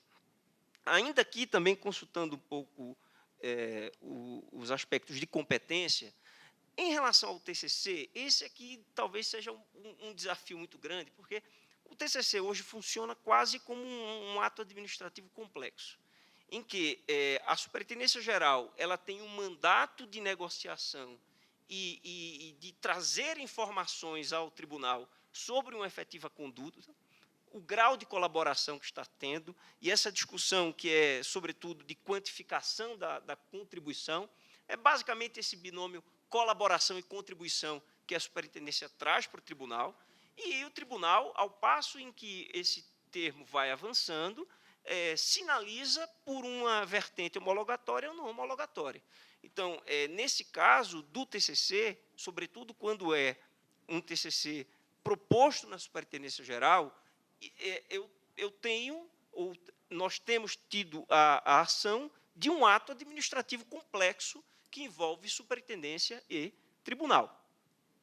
E se tem a superintendência, se tem a complexidade do TCC, há também competências essas exclusivas do tribunal. E essas competências dizem, basicamente, relação a documentos e caracterização ou não do ilícito. Aí eu saio um pouco da vertente do beneficiário da leniência e entro mais na identificação dos demais agentes econômicos eventualmente indicados no processo administrativo. Já tivemos a oportunidade de julgar processos em que o CAD arquivou o processo administrativo em relação a outros presentes no polo passivo, embora tenha homologado um acordo de leniência. Absolutamente normal, sobretudo diante dessa lógica que as informações trazidas para o beneficiário da leniência é algo que caracteriza a sua participação, mas não necessariamente eu tenha provas suficientes para identificar que todos os agentes que figuraram no polo passivo seriam passíveis de condenação. Então, essa é um pouco a leitura que eu faço hoje da jurisprudência do CAD em relação à repartição de competências e que conversa com essa dinâmica de discricionariedade. Naturalmente, por que conversa com discricionariedade? Porque, quando eu trato de leniência, as informações que estão suficientes para caracterizar a participação do beneficiário é algo de juízo da Superintendência Geral, enquanto que a identificação ou não daquele plexo de documentos para caracterizar um processo administrativo sancionável é do tribunal. Mas aí entra um aspecto muito importante do tribunal, é que, ao mesmo tempo em que ele divide, de certa forma, as competências, é o tribunal que sinaliza o que deve ser levado em consideração pela superintendência, já que o seu juízo definitivo, sobretudo para os casos de condenação, é o que prevalece.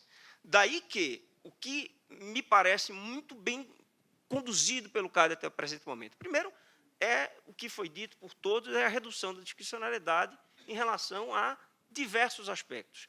O lançamento dos guias, das resoluções, o próprio regimento também, de certa forma, estabelece critérios de mitigação dessa discricionariedade, e a jurisprudência, e mais do que a jurisprudência, é algo que a gente tem, de certa forma, tentado muito deixar claro da atuação do Conselho, é a sua coerência da fundamentação das suas decisões.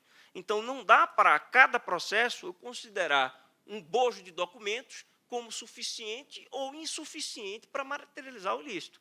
Isso sim é um problema, porque, como a gente tem dito que o programa de sanção ou de repressão às infrações contra a econômica, ele não é segmentado, ele é integral.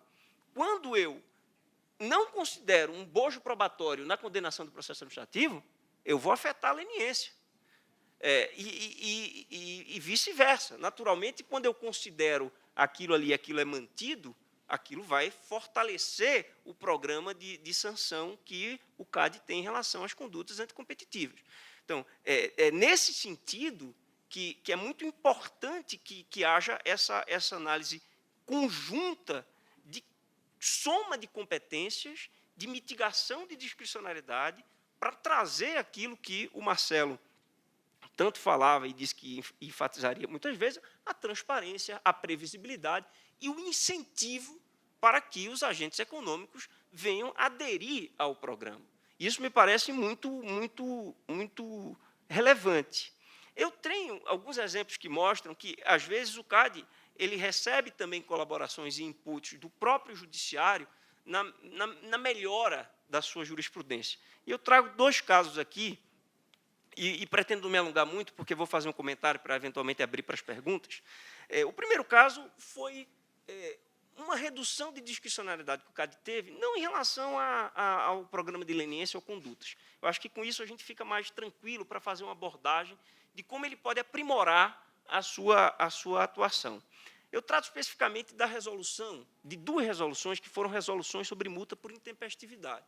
A resolução 36 e a resolução 44. Eu lembro de debates judiciais em relação à resolução 36, em que houve um questionamento que, perfeito, o judiciário disse a resolução ela é boa, de fato, ela reduz a discricionariedade administrativa, mas, ao disciplinar, na resolução 36, quais seriam os critérios que eu utilizaria como agravantes ou atenuantes, o CAD só teria lançado agravantes, não teria trazido os atenuantes que seriam factíveis também para aplicar em relação à multa por intempestividade.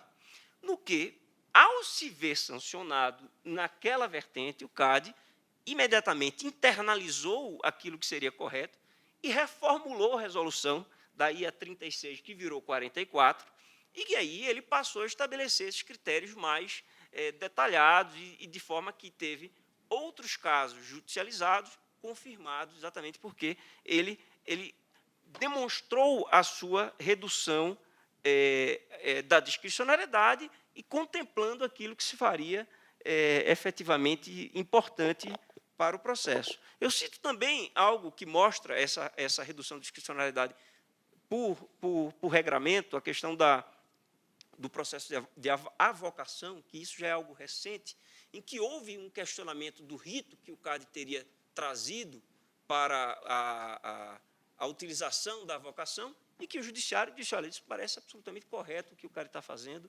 e ele reduziu, de fato, a sua discricionariedade, porque a lei não estipulou como seria essa avocação e de que forma seria essa avocação, e o CAD, ao estabelecer esses critérios, ele andou bem em reduzir a sua discricionariedade, o que mostra a relevância desses regramentos através de resoluções, regimentos e casos.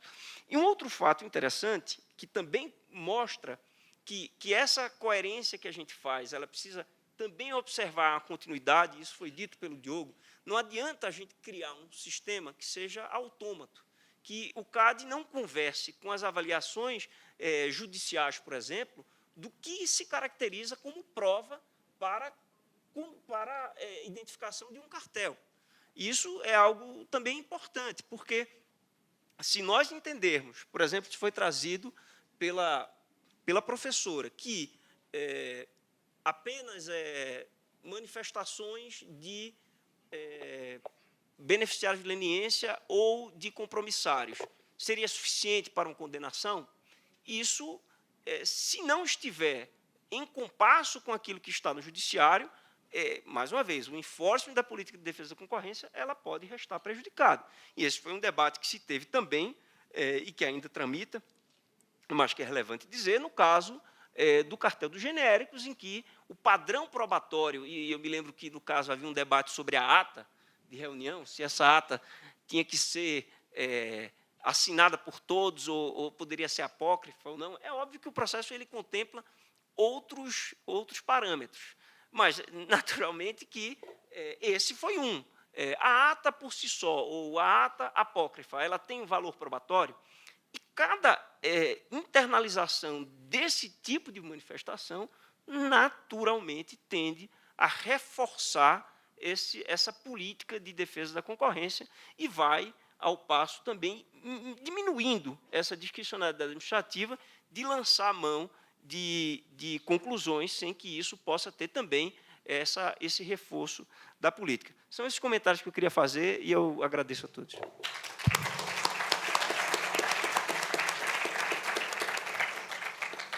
Muito obrigado pelo conselheiro Gilvando, pelas preciosas observações.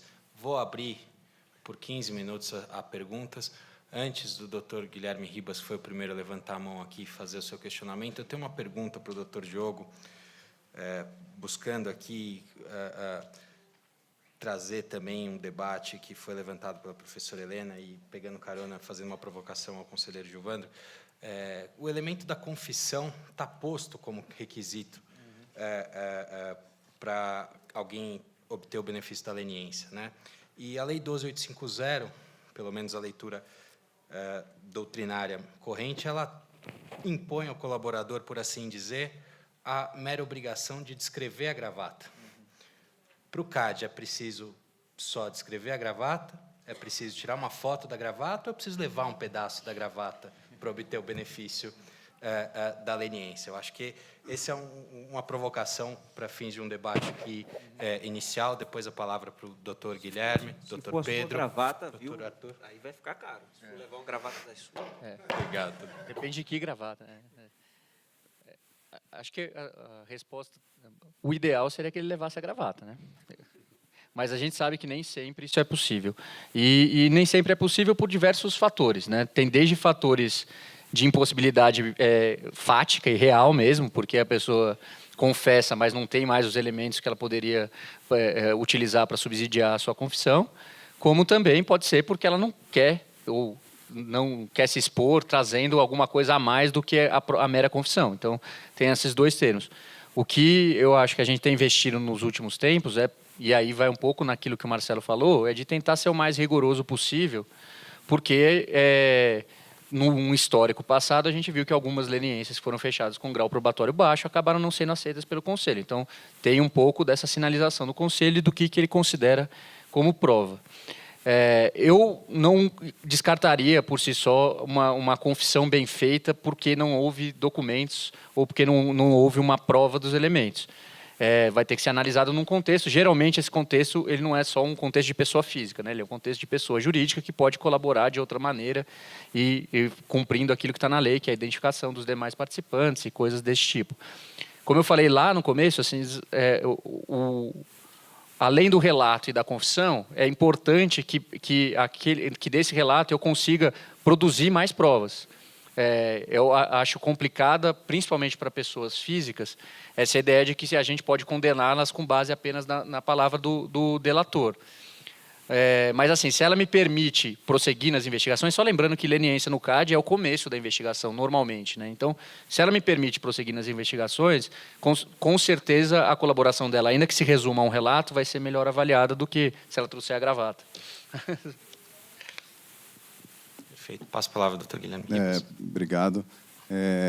Queria fazer uma pergunta para a professora Helena, O artigo 4º da 12.850, ele estabelece um rito de negociação, e apesar de poucos detalhes, ele diz que o delegado ou o Ministério Público, ou o delegado depois com a chancela do Ministério Público, vai negociar o acordo, e o juiz fica fora dessa negociação, porém, uma vez chegado a bom termo, o juiz analisa o termo da colaboração e os autos da investigação, e aí ele faz uma análise com base em alguns critérios, né, que constaram da sua apresentação, como voluntariedade, regularidade e legalidade. Eu queria perguntar como que essa análise é feita na prática, como que esses requisitos são analisados, ou se é uma coisa simplesmente para inglês ver, e se tem efetivamente algum papel do juiz para que acordos de colaboração de pouca qualidade entrem no processo e acabem gerando aí já um ônus inicial para o acusado de ter um processo instaurado contra si, que na sociedade dos dias atuais é como uma condenação, praticamente. Minha pergunta para relacionar aqui a nossa prática do CAD, porque o tribunal do CAD somente vai tomar contato com o acordo de leniência, suas provas, no final da investigação. Então, a gente está falando numa média, em casos de cartel, de casos que demoram 8 anos e meio. Então, é muito tempo depois. Então, o incentivo para o tribunal dizer que houve algo errado, né, depois de quase uma década parece ser muito baixo. Então, eu queria ouvir sua opinião a respeito. Agradeço muito pela pergunta. O grande problema é que a gente não tem ainda a consolidação com relação a vários aspectos da 12.850. Né? O próprio fato de os delegados de polícia poderem fazer ou não a colaboração está sendo discutido em ação direta de inconstitucionalidade no Supremo. Então, são questões muito básicas. O que a gente tem visto nesses grandes casos é que o juiz, no momento da homologação, ele vai fazer um juízo sobre a legalidade do que foi negociado.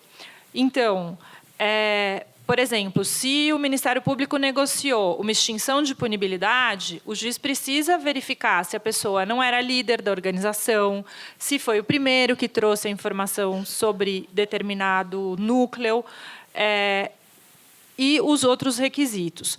Com relação aos itens do artigo 4º, a doutrina tem entendido que o legislador trouxe em ordem decrescente de importância. Ou seja, o mais relevante é você localizar uma eventual vítima com integridade física preservada. Em caso de cartel, a gente não vai ter isso, óbvio, mas esse seria o caso para você dar um perdão ou uma extinção de punibilidade. Então, o juiz ele vai analisar essas questões, mas dentro desse limite, até porque quem forma a opinião delicti, né, a opinião sobre a materialidade de um delito e se é possível levá-lo a juízo ou não, é o Ministério Público no nosso sistema. Então, se para o MP aquela prova é suficiente, o juiz não vai entrar nessa discussão. Muito embora a lei fale que o juiz tem que analisar a eficácia, mas, para mim, a eficácia não é uma análise pormenorizada do material probatório. É simplesmente olhar e falar assim, bom, ok, essa informação parece que abre novos caminhos de investigação, que seria uma colaboração, digamos, simples. Eu não entrego prova nenhuma, mas eu explico, olha, na verdade, essa empresa, esse sócio é um laranja, isso pertence a outra pessoa, eu dou caminhos para a investigação, isso, pela lei, já é suficiente para se fazer uma colaboração. Obviamente, não para conseguir um perdão, uma extinção de punibilidade. Então, o juiz vai fazer uma análise de legalidade, mas não da prova no detalhe. É lógico que vai sempre ter um ou outro aspecto que o juiz vai ter mais abertura para olhar, porque a lei não é muito objetiva. Mas os nossos tribunais têm sido muito cautelosos. A gente tem visto o Supremo nas homologações, o Supremo, em geral, tem homologado. O interessante é que o juiz ele pode homologar, pode não homologar, mas ele pode também pedir uma adequação. Então, ele pode falar, olha, eu entendi que 80% está ok, mas esse ponto aqui não está de acordo com a lei. Partes, negociem novamente e readequem e me apresentem. E essa decisão de não homologação, ela também pode ser discutida em grau de recurso, né? Dependendo da situação, no caso da extinção da punibilidade, isso sobe para o Procurador-Geral de Justiça ou para o Procurador da República, ou, no caso de perdão, diminuição de pena ou pena restritiva, eu posso levar isso para o tribunal via correição parcial. Então, assim, eu acho que, se o judiciário seguir esses primeiros precedentes, a gente vai ter alguma segurança, no sentido de que o que foi negociado, se não for absurdo, se eu negociei aquilo que a lei permite, vai ser homologado. Agora, eu vou ter uma segunda análise pelo judiciário no momento de se proferir a sentença. E, nesse momento, pode ser que as provas não tenham sido suficientes para condenar os demais participantes da conduta. Isso não quer dizer que o acordo esteja maculado. Aliás, como já foi ressaltado aqui, eu acho que a lógica no penal é exatamente a mesma. E, nesse momento de se proferir a sentença condenatória, eu também entendo que, se não houver nenhum fato superveniente grave que altere as condições anteriores, não tem por que não obedecer ao que foi pactuado. Agora, existem acordos em que o Ministério Público não estabelece qual vai ser o benefício. Olha, o benefício pode ser X, Y, Z. Aí, no momento da sentença, o juiz vai precisar analisar com mais profundidade qual vai ser o benefício à luz da colaboração. Okay. Perfeito. Obrigado, professora Helena. Doutor Pedro Paulo. Uma pergunta rápida para a professora Helena. Uma das coisas que você falou é que, embora não haja uma regra expressa, o Ministério Público, ou parte do Ministério Público, exige que se confesse tudo. Tudo é um termo bastante genérico, porque tudo é tudo. É um meia-culpa total, bate nas costas, etc. Mas o que isso significa na prática? Por exemplo, se uma mesma pessoa, a ela são imputados 2 fatos. Ela quer colaborar em relação a um, e ela quer se defender em relação ao outro. O fato dela se defender é considerado um impedimento para que ela faça a colaboração premiada? E o CAD tem uma visão semelhante no confessar tudo, ou tem uma posição a respeito do que é necessário confessar aí para os demais? É muito difícil responder essa pergunta, porque, como eu disse, não é algo que está estabelecido na lei, é uma posição que tem predominado no Ministério Público Federal, não necessariamente no Ministério Público Estadual. Eu trouxe um trecho aqui de um procurador que publicou um artigo sobre isso, o doutor Andrei, que é uma das pessoas que mais tem estudado colaboração na área penal. Ele fala o seguinte: é necessário que o colaborador demonstre interesse em efetivamente colaborar com as autoridades, não ocultando sua participação ou qualquer outro fato que seja de interesse de investigação. Bom, é muito difícil a gente dizer o que é de interesse de investigação, especialmente nesses casos de grandes operações, porque eu tenho uma disparidade muito grande informacional entre aquilo que o procurador sabe e o que a defesa sabe. Então, pode ser que eu tenha participado de fatos que eu nem cheguei a perceber que eram ilícitos, ou, ok, sabia que eram ilícitos, mas não imaginava que eram do interesse do Ministério Público. O advogado precisa ser muito cuidadoso, porque, em tese, o Ministério Público Federal tem estabelecido esse requisito. Acho que dá para brigar por ele judicialmente, se o MP resolver cancelar ou não fornecer a colaboração por conta dele, porque não é um requisito legal, mas é importante saber que o MPF tem sido bem rigoroso nesse ponto. Acho que a visão é bastante parecida. Tem a ver um pouco com essa questão do interesse em colaborar, né? O que a gente espera de um colaborador é que ele demonstre que ele está envidando ali todos os seus esforços para colaborar com o máximo possível.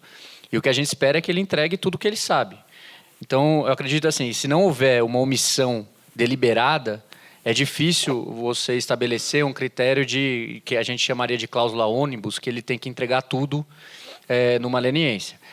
Por outro lado, se houve algum tipo de omissão, o que a gente pode começar a estudar é se, no outro caso, que vai surgir, que ele não nos entregou, se ele não deveria receber um penalty plus, embora isso talvez dependa de mudança legislativa. O critério atualmente tem sido, eu quero que você manifeste todo o seu interesse em colaborar.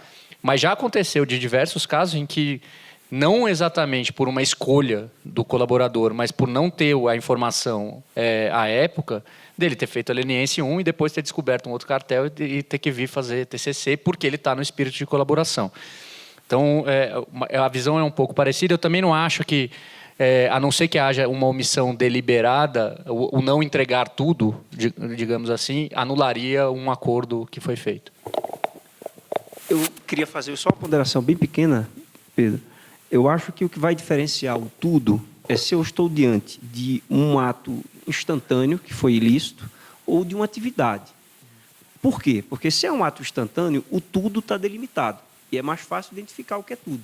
Se é uma atividade, o tudo ele fica muito mais abstrato, porque você tem a divisão de ações, você tem o que cada um tem para entregar, que é um outro critério, que pode ser que eu não tenha coisa para entregar, porque eu não participei especificamente daquilo. E aí a sensibilidade, é por isso que é muito difícil você imaginar que haja números clausos do que seria exigido e o que seria exigível. É necessário ter um certo grau de ponderação, não só. E aí, por isso que a lógica de cooperação, que o Diogo falava, ele exige uma ação de vontades convergentes. Então, não pode ser a cooperação só de quem está trazendo os documentos, tem que ser da autoridade, mas, logicamente, a parte tem que também trazer aquilo que tiver dentro do seu alcance. Quando é atividade, é muito mais difícil, né? Um comentário, complementando. Acho que é importante distinguir duas coisas. Uma é colaborar completamente, entregar tudo com relação a uma prática que você está negociando. Essa não tem dúvida, ninguém discute, é a sua obrigação fazer isso. A outra questão é se você tem a obrigação de entregar tudo que você já fez na vida sobre outros casos que não estão ali, e, evidentemente, a gente tem esse contraponto com o Ministério Público. Eu ouvi muita gente, muito cliente falando, mas o CAD é uma lufada de ar fresco. Depois de conversar com o Ministério Público, tem alguém que eu consigo conversar e eu vou delimitar o escopo da minha negociação com o CAD a uma prática. Eu tenho um controle automático que eu só ganho proteção para aquilo que eu entreguei. Então, o CAD tem a segurança de que ele não está me dando nada que eu não tenho direito. Então, para que o CAD precisaria perguntar ou exigir que eu me manifeste sobre qualquer outra coisa que eu tenha feito na vida, ou não? Se isso seria ou não um desestímulo nesse momento, na medida em que a garantia do CAD é você não tem proteção. E você está, evidentemente, com esse acordo, gerando outras investigações que vão levar a outros casos. Você está se colocando em risco se você não trouxer, mas eu não preciso exigir isso no acordo. Houve uma discussão nesse momento no CAD, os casos mais recentes, em princípio, não têm exigido, eu acho que é uma posição razoável do CAD essa. O incentivo é da parte, esse programa está bem colocado, de trazer mais coisas, mas não a obrigação de responder isso, que é algo que é levado em conta na hora de decidir fazer mesmo. Obrigado. Passo a palavra ao ex-presidente Badim, que nos honra aqui com a sua presença, por favor. Obrigado, Zé Carlos. Marcelo explicou e mostrou muito bem que a eficácia dessa política de incentivo à colaboração ela é uma função da capacidade de prover calculabilidade, previsibilidade, segurança jurídica para o colaborador. o Dr. Diogo trouxe a experiência recente do CAD no esforço de mitigar essa discricionariedade, conferir através de guidelines essa segurança tão necessária. E não é por acaso que o CAD hoje merece todos os elogios que vocês e todos nós ouvimos. Em razão de legislações recentes, houve uma ampliação. Sobre o fenômeno cartel, ampliou-se a atuação de outros órgãos. Hoje nós temos TCU, CGU, a própria atuação em probidade administrativa do Ministério Público. O Dr. Diogo lembrou que o CAD teve um esforço, né, de mitigar também este tipo de insegurança causada pela multiplicidade de órgãos, tradicionalmente buscando o Ministério Público assinar junto ao acordo leniense. Né? Não há uma previsão legal, mas havia lá em 2003 uma preocupação de que, fazer o acordo, mas vai que o Ministério Público resolve dizer que esse acordo é inconstitucional, porque o Ministério Público, que é o dominus litis, então o efeito penal da da eficácia penal do acordo eu não vou respeitar. Para evitar essa dúvida, trouxe o Ministério Público para assinar junto. Então, minha pergunta é, diante dessa situação que nós vivemos, quais têm sido os esforços do CAD, como irmão mais velho dessa experiência, né, tem trabalhado para buscar mitigar esta insegurança jurídica que compromete a política nacional, vamos dizer assim, maior e comum a todos esses órgãos de combate a esse tipo de ilícito? E qual a opinião, se aqui algum poderia falar, sobre esse esforço recente do Ministério Público Federal da Quinta Câmara de revisão, de editar alguns conceitos, enfim, ainda de forma muito tímida, muito incipiente, algumas linhas de orientação para a celebração de acordos de leniência? Bom, como você muito bem colocou, doutor Arturo, o acerto de ter, lá no começo do programa de leniência, chamado o Ministério Público, ainda que isso não fosse uma exigência legal, acho que hoje ele é absoluto. Assim, todo mundo que olha para trás fala, se a gente não tivesse feito aquilo, muito provavelmente a gente não teria essa história que inspirou tantas outras situações. Agora a gente tem um desafio completamente novo, eu diria até sui generis, porque ele é baseado muito num caso concreto, que não é um caso concreto só, né? São uma infinidade de casos concretos. E o que a gente tem tentado nessa mesma direção é manter ou reforçar essa cooperação com o Ministério Público Federal.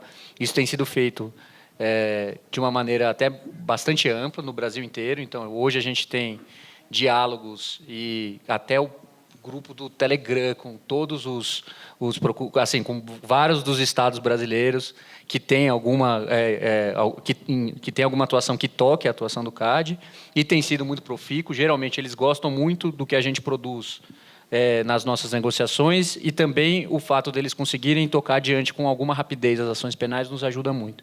Então, isso eu acho que está estabelecido. Com relação aos outros órgãos, e aí a novidade, né, principalmente os órgãos de controle e o TCU, existia, sim, tem um problema ali até de falta de legislação e de falta de definição da própria legislação. Então, também com o CGU e TCU, o CAD tinha uma cooperação histórica para investigar, mas não para fazer acordos em conjunto. E isso é uma coisa que a gente tem tentado trabalhar. Acho que talvez a melhor notícia é que recentemente foi criado um comitê de alto nível, entre todos os órgãos que hoje têm ou que de alguma maneira têm alguma atuação que em princípio seria voltado muito a cartel e licitação, mas que teria uma atuação que atingiria essa política nacional de combate a cartel. É um comitê para tentar resolver isso e fazer propostas para melhorar essa interlocução entre os órgãos. Uma proposta definitiva, eu vejo com algum ceticismo e até com alguma... assim, não concordo muito, não sei se é a melhor maneira de fazer isso. Talvez a melhor maneira seja, de fato, definir o know-how de cada um e fazer com que cada um cumpra aquele seu know-how, atuando em uma coordenação, talvez aí sim, uma coordenação incentivada pela própria lei, que determine a coordenação entre os órgãos. Mas, enfim, eu acho que é um primeiro passo. Se tem uma coisa que a Operação Lava Jato ensinou aí a todos esses órgãos, é que ficar no insulamento vai gerar uma canibalização entre os órgãos e vai gerar um resultado que não vai ser bom para o interesse público. Então, acho que esse é o caminho que a gente tem buscado e que tem norteado a atuação do CAD. Na verdade, eu reforço o ponto. É um elemento de incerteza gigantesco que a gente tem hoje. É de outra ordem de magnitude em relação ao que a gente tinha antes. Então, talvez seja o grande desafio do CAD. Mas, acho que o primeiro desafio do Ministério Público é ter uma proibição legal sobre a qual ele tem que se contorcer para conseguir fazer um acordo. Os outros órgãos todos, né? Também. Quer dizer, hoje, você discutir com o cliente, você vai fazer uma leniência com o CAD em relação a um cartel de licitação, tentar prever com quais órgãos você vai ter que lidar depois. Aí vai ser a AGU, vai ser a TCU, vai ser o Ministério Público da onde, é uma dificuldade. E isso, evidentemente, é algo que afeta os incentivos para isso. É um dos itens mais prioritários da agenda do CAD hoje. A gente tem ouvido isso, inclusive, do próprio CAD, isso é bom saber, mover essa coordenação. Se vai ser resolver sentando todo mundo na mesma mesa e a gente vai tentar negociar, como é feito no caso um TCC e o Ministério Público, eu vou fazer paralelo, eu vou ter alguma iniciativa legislativa, mas alguma iniciativa vai ser necessária para reduzir essa incerteza, porque isso hoje é um dos grandes elementos desincentivadores de cooperação nessa esfera. Pois bem, dito tudo isso, agradeço muitíssimo a dedicação e a atenção de todos os membros da mesa. Agradeço a atenção dos senhores. Encerro esse primeiro painel do 23º Seminário Internacional do IBRAC. Peço que permaneçam um pouco aqui, porque haverá ainda uma pequena homenagem feita pela organização. Muito obrigado a todos.